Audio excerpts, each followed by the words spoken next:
बिस्मिल्लाहिर्रहमानिर्रहीम। अस्सलाम वालेकुम dear student, here I am professor Sagheer Ahmad और आप लोग देख रहे हैं प्रोफेसर सगीर ज़ूलॉजी चैनल। जो स्टूडेंट लास्ट टाइम हमने बायोलॉजी फर्स्ट ईयर का आगाज़ किया था उसमें लेक्चर 1 डिस्कस किया था, जिसमें course outline first year details हमने डिस्कस की थी। वो स्टूडेंट जो आज ज्वाइन किया है वो प्लेलिस्ट में जाकर लेक्चर 1 देख सकते हैं कि बायोलॉजी की जो बाइफर्केशन है कि कौन सा चैप्टर ज़ूलॉजी के अंदर है और कौन सा चैप्टर बॉटनी के अंदर है, वहाँ पर आपको तमाम डिटेल मिल जाएगी। आज वंडरफुल सेक्शन लेकर आए हैं जिसमें बायोलॉजी का बेसिक कॉन्सेप्ट हम डिस्कस करेंगे कि बायोलॉजी का लफ्ज़ बायोलॉजी क्यों रखा गया और बायोलॉजी को किस तरीके से डिफ़ाइन किया गया है। तो आइए स्टूडेंट लेक्चर की तरफ चलते हैं। Chapter number 1, Introduction to Biology. What do you mean by biology? Biology basically combination of two Greek words. दो ग्रीक वर्ड का कॉम्बिनेशन है बायोलॉजी, एक बायो और दूसरा logy. Bio Greek word BIOS से निकला है और लॉजी ग्रीक वर्ड लोगोस से लिया गया है। Bios mean life and logos mean study. बड़ी सिंपल सी डेफिनेशन है, study of life is known as biology, या logos mean discuss, discuss about life is known as biology. Logos mean thinking, thinking about life is called biology. यानी कि biology के बारे में यानी कि लाइफ के बारे में स्टडी करना क्या कहलाता है? बायोलॉजी।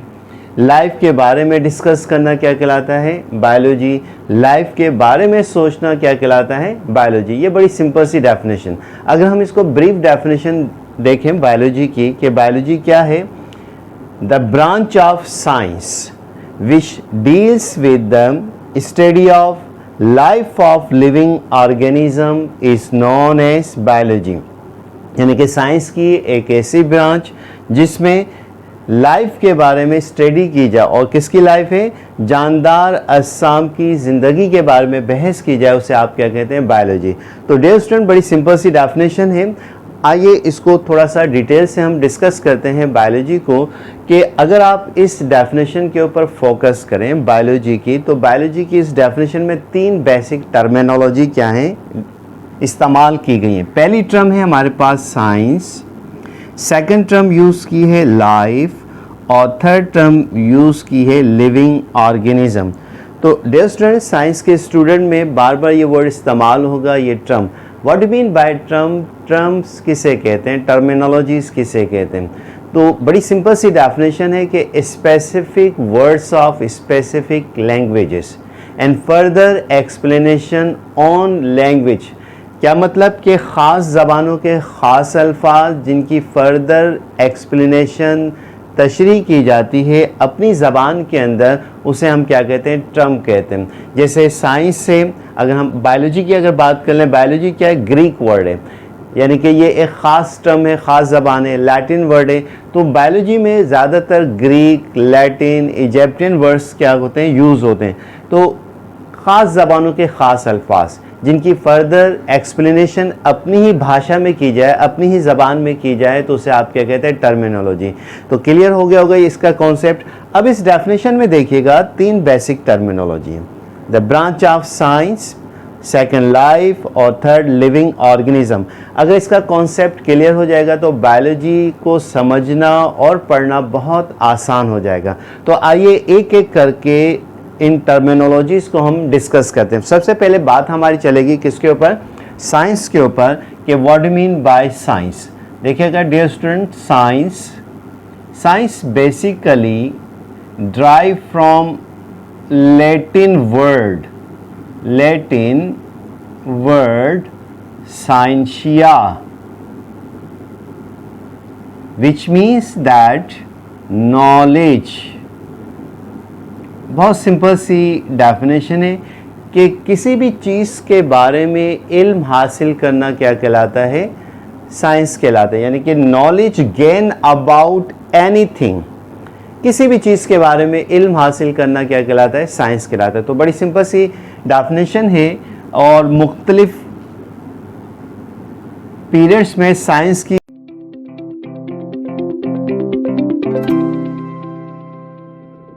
डेफिनेशन क्या होती चली गई, चेंज होती चली गई। अगर आप सिंपल डेफिनेशन देखें साइंस की कि नॉलेज गेन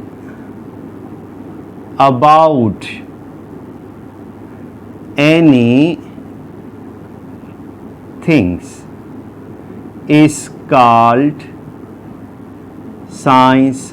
किसी भी चीज़ के बारे में इल्म हासिल करेंगे तो उसे आप क्या कहते हैं? साइंस कहते हैं। अब फिर आगे दौर बढ़ा, साइंस को थोड़ा सा और मॉडिफाइड किया, एक और डेफिनेशन आई कि साइंस की कि व्हाट मीन बाय साइंस। तो study of nature, study of nature is called science. Study of nature is called science. Nature के बारे में इल्म हासिल करना क्या कहलाता है? साइंस कहलाता है। अब इस नेचर के अंदर दो किस्म की थिंग्स पाए जाती हैं। नंबर वन, अगर आप थिंग्स की बात करें तो थिंग्स, अशिया जो हैं, इनको दो ग्रुप में साइंटिस्ट ने डिवाइड कर दिया। एक नेचुरल थिंग्स कहलाती हैं, नेचुरल थिंग्स, और दूसरी कहलाती हैं आर्टिफिशियल थिंग्स। तो एक और यहाँ से डेफिनेशन बनती है कि knowledge gain about natural and artificial things is known as science. यानी कुदरती और मसनूई अशिया के बारे में इल्म हासिल करने को हम क्या कहते हैं? साइंस कहते हैं। अब नेचुरल थिंग्स किसे कहते हैं? यानी कि ऐसी अशिया जो अल्लाह पाक ने क्रिएट की हैं, जैसे सूरज हैं, सैयारे हैं, चाँद है, सितारे हैं, जंगलात हैं, एनिमल्स हैं, प्लांट्स हैं, ये कुदरती तौर पर बने। तो इन चीज़ों के बारे में इल्म हासिल करना क्या कहलाता है? साइंस कहलाता है। या फिर आर्टिफिशियल थिंग्स, यानी कि मेड बाय ह्यूमन बींग्स, ऐसी अशिया जो कि इंसान ने बनाई हों। जैसे मेरे पास ये मार्कर है, मेरा माइक लगा हुआ है, सामने कैमरा है, बोर्ड है, लाइटें जल रही हैं, इर्द गिर्द जितनी भी चीज़ें हैं जो इंसान बनाता है उसे आर्टिफिशियल थिंग्स कहते हैं। तो उनके बारे में इल्म हासिल करना भी क्या कहलाता है? साइंस कहलाता है। तो अगर हम इस डेफिनेशन को थोड़ा सा समराइज कर दें कि एक और डेफिनेशन आ रही है कि knowledge gain about, knowledge gain about natural and artificial things, natural and artificial things is known as science. बड़ी सिंपल सी डेफिनेशन हो गई। देखें, एक ही टर्मिनोलॉजी की कई तरीक़ों से साइंटिस्ट ने साइंस को डिफ़ाइन किया। बड़ी सिंपल सी डेफिनेशन अगेन रिकॉल सुन लीजिएगा कि knowledge gain about anything is called science. किसी भी चीज़ के बारे में इल्म हासिल कर रहे हैं उसे साइंस कहते हैं। स्टडी ऑफ नेचर, नेचर के बारे में इल्म हासिल कर रहे हैं तो उसे आप क्या कहते हैं? साइंस। इस नेचर में दो थिंग्स हैं, नेचुरल या आर्टिफिशियल थिंग्स। नेचुरल थिंग्स उन अशिया को कहते हैं जो अल्लाह पाक ने बनाई हैं, मसलन जैसे सूरज है, चाँद है, सितारे हैं, प्लांट्स हैं, एनिमल्स हैं, समंदर हैं, ये नेचुरल थिंग्स हैं।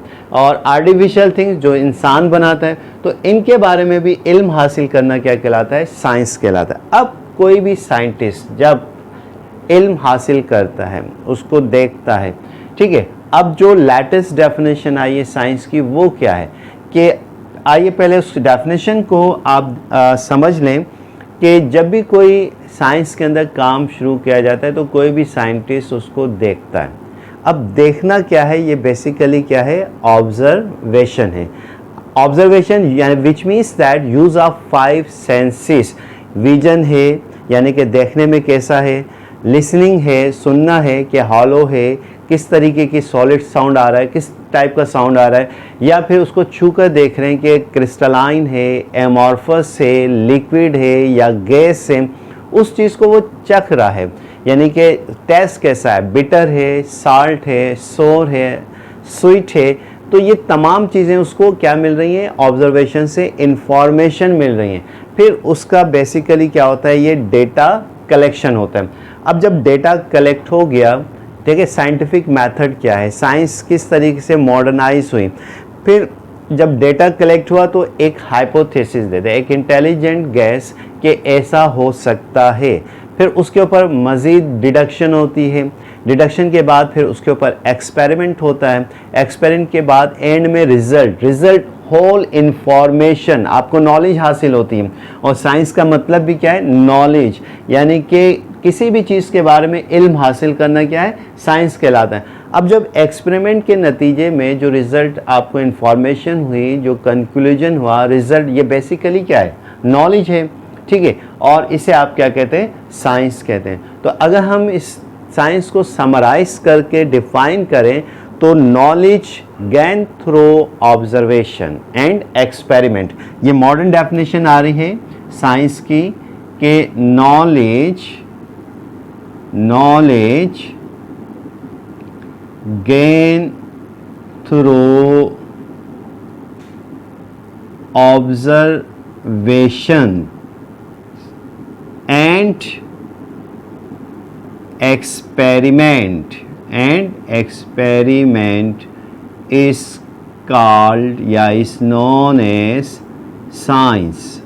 बहुत सिंपल सी यानी कि डेफिनेशन है कि मुख्तलिफ मुशाहिदात और एक्सपेरिमेंट, तजुर्बात के नतीजे में जो आपको नॉलेज हासिल हो रही है उसका नाम क्या रख दिया, साइंस।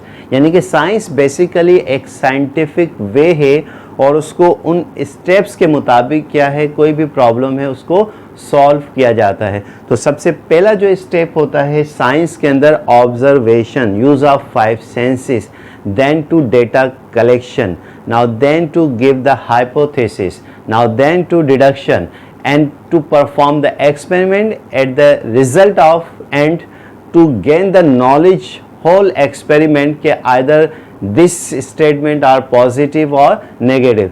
अगर रिजल्ट पॉजिटिव आ जाता है तो साइंटिफिक मेथड का अगला स्टेप, जिसे आप क्या कहते हैं कि थ्योरी कहते हैं, और बहुत सारे साइंटिस्ट इस थ्योरी को प्रूव करें तो वो लॉ बन जाता है। तो ये एक बेसिक कॉन्सेप्ट है। एक्चुअली हमारे टॉपिक जो है वो बायोलॉजी की डेफिनेशन है डियर स्टूडेंट। तो प्यारे प्यारे लाइक आना चाहिए, ठीक है, लाइक आना चाहिए। और वो स्टूडेंट जिन्होंने सब्सक्राइब अभी तक नहीं किया तो फ़ौरन चैनल को सब्सक्राइब कर लें ताकि हर आने वाली जो वीडियो है फर्स्ट एंड फर्स्ट आपको पहुंच सके। बेल आइकन को ज़रूर प्रेस कर दीजिएगा। यस, तो अब बात समझ में आ रही है। The branch of science which deals with the study of life of living organism. तो सेकंड जो टर्म है वो हमारे पास क्या है डियर स्टूडेंट, लाइफ। ये बड़ा एक इम्पॉर्टेंट यानी कि टर्मिनोलॉजी भी है और इम्पॉर्टेंट क्या है, एक क्वेश्चन भी है। पूरी बायोलॉजी पढ़ लेते हैं स्टूडेंट, ठीक है, और लाइफ का कॉन्सेप्ट नहीं होता। तो आइए सेकंड टर्म को हम डिस्कस करते हैं, वो है हमारे पास लाइफ के what do mean bye life. ये बड़ा एक इम्पॉर्टेंट पॉइंट है। Study of life is called biology, discuss about life is called biology, thinking about life is called biology. और स्टूडेंट से पूछ लिया कि डियर स्टूडेंट लाइफ को डिफाइन करें, अब बिल्कुल खामोश हो जाते हैं कि what do mean bye life.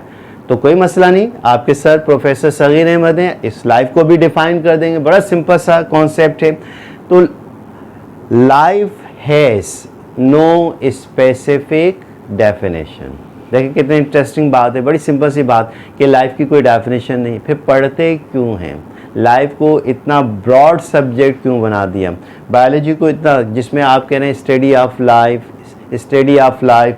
अब लाइफ क्या है, life has no specific definition. कितनी यानी कि अमेजिंग यानी कि बात है कि लाइफ की अभी तक कोई स्पेसिफिक डेफिनेशन ही नहीं बनी, बट कुछ करेक्टर्स बता दिए बायोलॉजिस्ट ने, साइंटिस्ट ने, कि अगर वो करेक्टर किसी बॉडी के अंदर मौजूद होंगे तो उसमें लाइफ मौजूद होगी, अदरवाइज़ वो क्या होगा, नॉन लिविंग ऑर्गेनिज्म होगा।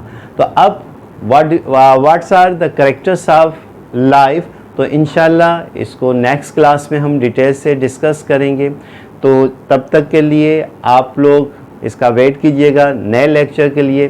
तो वो स्टूडेंट जिन्होंने आज ज्वाइन किया है, चैनल को सब्सक्राइब कर लें, बेल आइकन को ज़रूर प्रेस कीजिएगा, क्योंकि जैसे ही वीडियो अपलोड होगी फर्स्ट एंड फर्स्ट आप तक पहुंच सकेगी। तो चैनल के साथ जुड़े रहिए, लेक्चर के साथ जुड़े रहिए, और इंशाल्लाह फ्यूचर में आप लोग डॉक्टर बन जाएंगे। और उन क्वेश्चंस को भी साथ साथ हम अटेम्प्ट करेंगे जो कि आपके नेशनल MD-CAT के अंदर ये क्वेश्चंस आते हैं। तो नेक्स्ट लेक्चर के लिए इजाज़त दीजिए, नेक्स्ट लेक्चर में दोबारा हाजिर होंगे। तब तक के लिए अपने सर प्रोफेसर सगीर अहमद को इजाज़त दीजिए। अल्लाह हाफिज़।